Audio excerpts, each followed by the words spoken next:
With global attention turned to the Middle East, Russia has launched a new ground offensive in eastern Ukraine. This couple have endured almost 2 years of full-scale fighting. But this new assault is the final straw. They're leaving. Others are less keen to go. Хочет вас забрать к себе в Доброполье. Потому что здесь стреляют, потом вас вывести, может, и не будет возможности. Поняли? А что я там буду делать? Жить спокойной жизнью. Там свет Нет. есть, вода, все Да. есть. Бабушка. Нет, А что ты будешь делать? Ни воды достать, ни хлеба, нифига. ничего. Hennady Yudin is a policeman. His job now, evacuating civilians. Вдалося переконати, це зайняло у нас більше 1,5 години, мабуть. Під обстрілами її вмовляли. Буквально за 100-200 метрів у нас зривалися ворожі снаряди. These evacuations are taking place around Avdiivka, an industrial hub that has become a symbol of Ukrainian resistance. 6 months ago, Newsnight reported from inside this bombed-out Ukrainian town, travelling in with Igor, a local man, as he ran in aid supplies for the civilian population. Зараз їдемо по дорозі, яка є єдиною артерією сполучення. It was early summer. Ukraine's counter-offensive was imminent. Hopes were high. Ми ж все робимо заради перемоги. Хтось там доставляє хліб, хтось возить щось. В принципі, ми протидіємо. Чим ближе к дому, тим нам теплее одеваться. 6 months on, that picture is very different. A stalling Ukrainian campaign, the world's gaze turned to the Middle East, and a new Russian assault aimed at finally encircling Avdiivka, a defensive stronghold and gateway to the occupied East. Eagles had a ringside seat. Виїхали ми там щось близько, може, 3-ї в Авдіївку. This Russian kamikaze drone had him in its sights, and that's Eagle's van down below.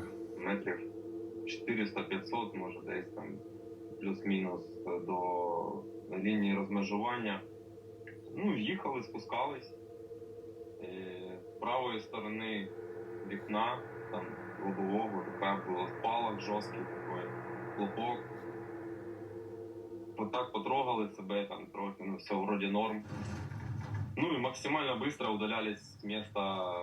Слушай, ну я думаю, вряд ли это снаряд. Какую же? Даже гранату вот эту. Такую гранату? А, типа сверху? Так быстро я еще по второй части города не ездил никогда.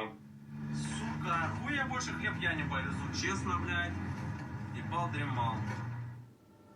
The attack on Igor last month came as Moscow launched its new offensive against Avdiivka.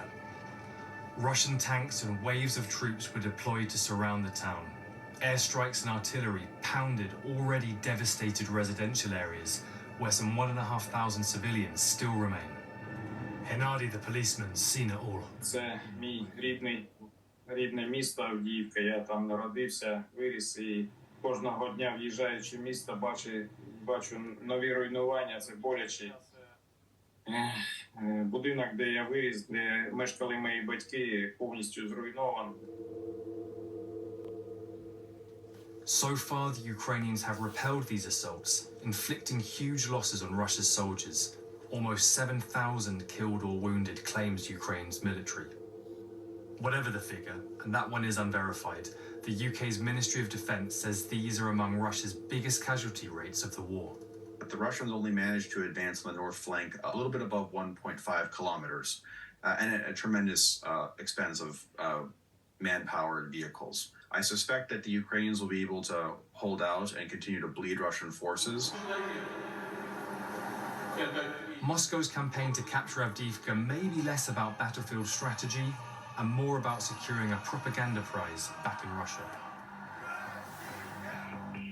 Russia's forces have been on Avdiivka's doorstep for almost a decade, since first taking over nearby territory in 2014. Since then, Ukraine's long-standing fortifications have, so far, held back a total Russian breakthrough. But a new wave of ground assaults appears imminent, with reports of 40,000 Russian soldiers massed on 3 sides of the town. And this threatens to turn Avdiivka into another Bakhmut. that nearby city turned battleground, bombarded into oblivion. Авдіївка сьогодні це десятки обстрілів міста. More battle-hardened soldier than bureaucrat, this is the town's mayor, Vitaly Barabash.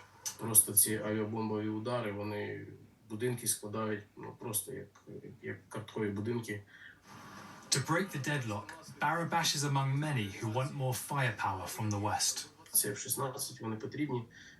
Треба більше, не знаю, систем HIMARS.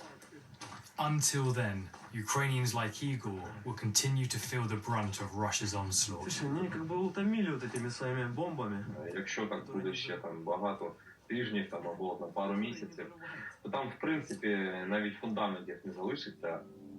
Meanwhile, emergency workers like Gennady deal with their own private tragedies.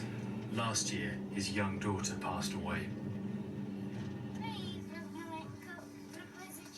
Давай. З моєю жінкою, з мамою. І вони лягли спати, і ранку вона не проснулася.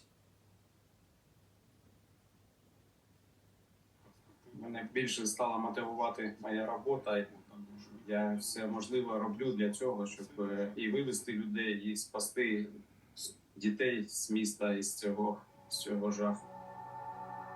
That horror shows no sign of abating. And with the world focused on the Middle East, the question now is, how long can Ukraine hold the line? And how long can it depend on the West?